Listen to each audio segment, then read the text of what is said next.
जय सियाराम, जय सीताराम, जय हिंद, जय भारत। आज मैं आप लोगों को प्रश्नावली 3.1 का कक्षा 10 दो चर वाले रैखिक समीकरण युग, इंग्लिश में बोले तो pair of linear equation in two variables. सबसे पहले हम ये जानते हैं कि दो चर वाले रैखिक समीकरण क्या है। चर मतलब मैं समझाया हूं।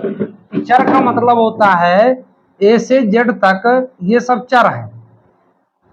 अचर मतलब एक से पूरी गिनती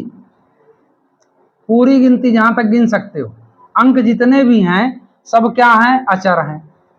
अब ये कहता है कि दो चर हों, जैसे कि मान लो लिखा है 4a + 5b है ना +8 = 0। जरूरी नहीं कि एक्स वाई लिखा हो, ए से जेड तक किसी भी शब्दों का प्रयोग, अक्षरों का प्रयोग किया जा सकता है। तो ए भी है। अब इसका मानक रूप कोई कहे तो ए एक्स + बी वाई + सी = 0। ये क्या हो गया इसका मानक रूप।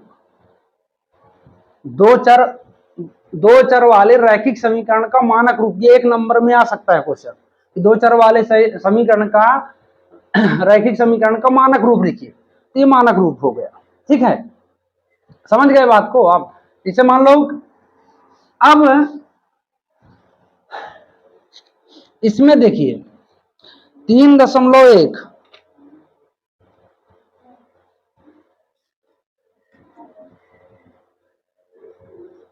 3.1।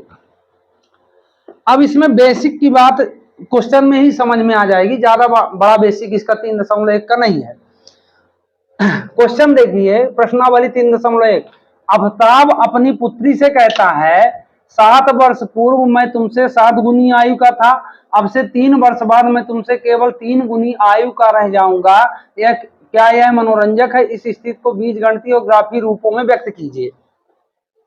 अब इंग्लिश वाले देखेंगे, कहता Amitabh tales his daughter 7 years ago I was 7 times as old as you were then, also 3 years from now I shall be 3 times as old as you will be. It's this interesting, represent this situation algebraically and graphically।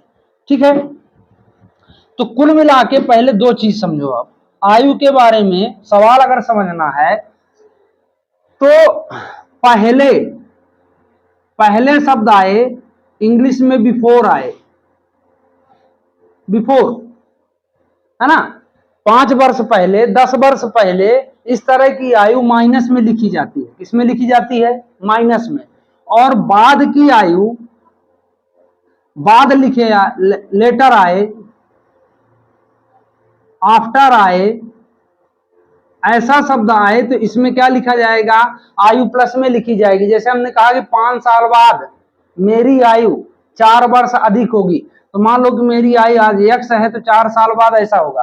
अब मान लो कहता कि 4 साल पहले मेरी आयु 40 वर्ष थी, तो 4 साल पहले की आयु पहले रिप्रेजेंट माइनस में किया जाएगा। इसमें एगो भी शब्द आता है। तो इंग्लिश वाले पहले ये समझेंगे कि बिफोर और एगो आए, हिंदी वाले पहले इसको माइनस में लिखना है, लेटर और आफ्टर वाले को प्लस में लिखना है। ठीक है, इतना पहले आप बिल्कुल कंठस्थ कर लो, तभी आयु वाले सवाल आप लोग लगा सकते हो। अब इसके आगे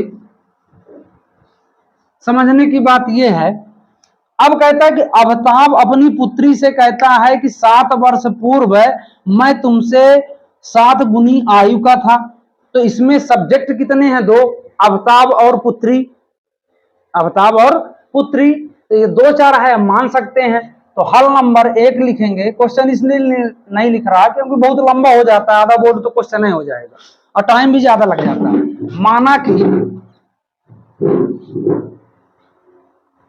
माना कि आफताब की आयु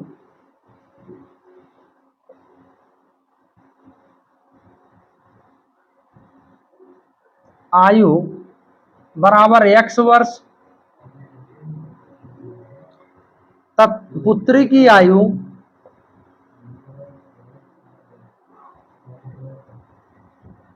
बराबर y वर्ष है ना। ठीक, इतना समझ में आया।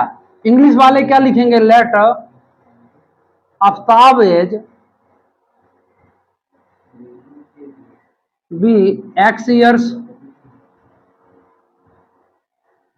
and daughter age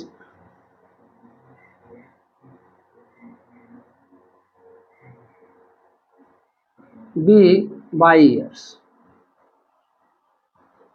इतना मान लेना है, ये मानने की बात हो गई। अब कहता है कि 7 वर्ष पूर्व, तो 7 वर्ष पूर्व आफ्ताब की आयु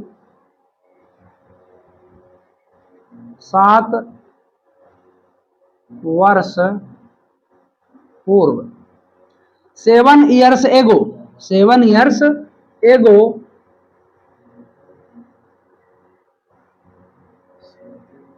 एगो आफ्ताब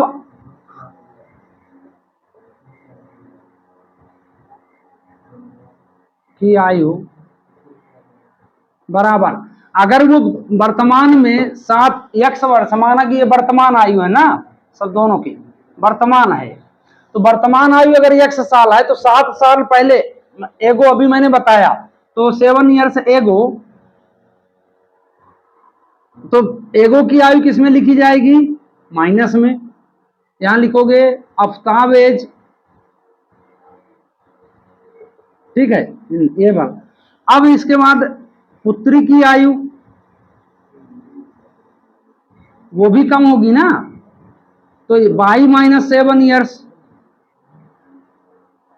यहां डॉटर एज,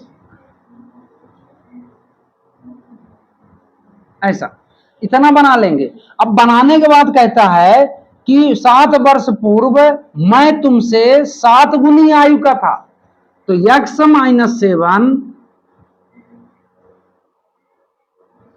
इक्वल, पहले y माइनस 7 लिख लो। अब देखो बच्चों को कंफ्यूजन ये होता है कि 7 गुना किस में गुना करना है, तो हमेशा तुम ये जान लो कि अगर बड़े में 7 का गुना कर, पहले मैं अपनी भाषा समझाता हूं कि अगर बड़े में तुम 7 का गुना करते तो ऑलरेडी पहले से बड़ा है और बड़ा हो जाएगा 7 गुना, मतलब ये कंडीशन छोटे के ऊपर रखना है, तो छोटे की तरफ ये कहता है 7 गुना था, है ना। 7 years ago I was 7 times as old as you were then। अब x minus 7 equal 7y minus 49।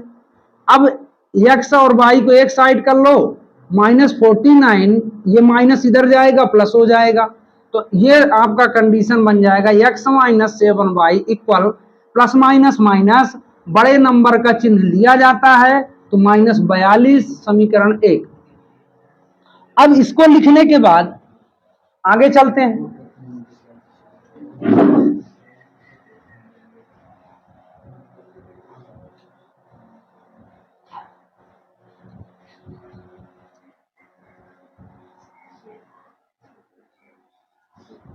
अब कहता है, फिर दूसरी स्थिति बताता है, अब से 3 वर्ष बाद, 3 वर्ष बाद, तो 3 वर्ष बाद मतलब आफ्टर, मतलब 3 years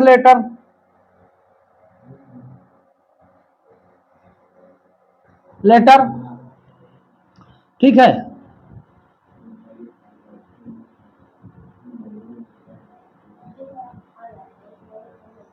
अब बाद में की आयु किस में लिखी जाएगी, प्लस में, तो आफ्ताब की आयु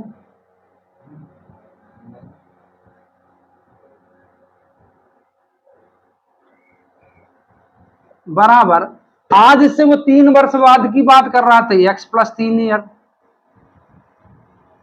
वर्ष, है ना, तो यहां वही इंग्लिश वाले लिखेंगे आफ्ताब एज, और पुत्री की आयु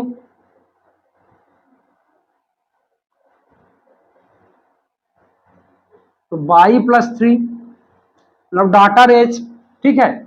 अब वो कंडीशन क्या रखना है कि अब से 3 वर्ष बाद मैं तुमसे केवल 3 गुनी आयु का रह जाऊंगा, तो x plus 3 equal y plus 3, फिर ऐसा बना लो, और मैंने बताया कि कम की ही तरफ गुना गुना का गुना करना, तो x plus 3 equal 3y plus 9। अब x माइनस 3y और 9 ये प्लस है इधर जाएगा माइनस हो जाएगा, तो x माइनस 3y इक्वल 6, ये सभी इक्वेशन सेकंड हो गया। अब इसमें हमको ग्राफी निरूपण के लिए एक डब्बा बनाना पड़ेगा। किस तरह का, देखो अब ये हमको इस समीकरण से इस समीकरण से मतलब है, तो अब चलते हैं हम, अब समझना समीकरण पहला x minus 7y equal minus 42। अब जैसे मान लो यहां डब्बा में बना देता हूं,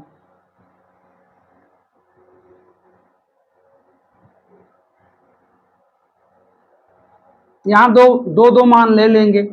अब इसमें आपको यह दिमाग लगाना है, ठीक, अब इसमें क्या दिमाग लगाना है कि x का मान अगर जो भी लो तो सबसे, हालांकि पॉइंट में भी कोई दिक्कत नहीं है, पर उसमें आप जब ग्राफी निरूपण करोगे तो भरसक प्रयास ये करो आप कि पूर्णांक संख्या प्राप्त करो, पूरी तरह से कट जाए, ऐसा दिमाग लगाना। अगर नहीं आता तो कोई दिक्कत नहीं, पॉइंट कभी ले सकते हो, कोई गलत नहीं होगा। अब इसमें सपोज दैट अगर हम मान लो कि y का मान जैसे देखो ये समझाने के लिए है, माइनस बराबर माइनस 42, अगर y का मान हम 7 रख दें, क्या रख दें 7 नहीं 6 ही रख दें चलो, तो ये इस इंटू 6 बराबर माइनस 42, तो x माइनस 42 इक्वल माइनस 42। अब वैसे भी मतलब यहां से भी काट सकते हो, ऐसा भी समझ लो, नहीं बच्चे के दिमाग में कंफ्यूजन हो जाता है कि कैसे कट गया, ये 0 हो गया। तो x का मान कितना आया 0, y का मान हमने क्या लिया 6, तो x का मान कितना आया 0, पहला मान मिल गया। अब दूसरा मान अगर मान लो x माइनस हम 7 y की जगह 7 रख देते हैं तो माइनस 42, तो x माइनस 49 इक्वल माइनस 42, तो x इक्वल माइनस 42, ये माइनस इधर गया प्लस हो जाएगा, तो x इक्वल 7 आया। ठीक है, बड़ी संख्या का चिन्ह लिया जाता तो 7 लेने पर 7 ही आ रहा, ये पहला डब्बा बन गया अपना पहले समीकरण के लिए। इसी तरह हमको दूसरे समीकरण के लिए डब्बा बनाना है, x माइनस 3y इक्वल 6 है, ये दूसरा समीकरण है। अब इसके लिए डब्बा बना लो,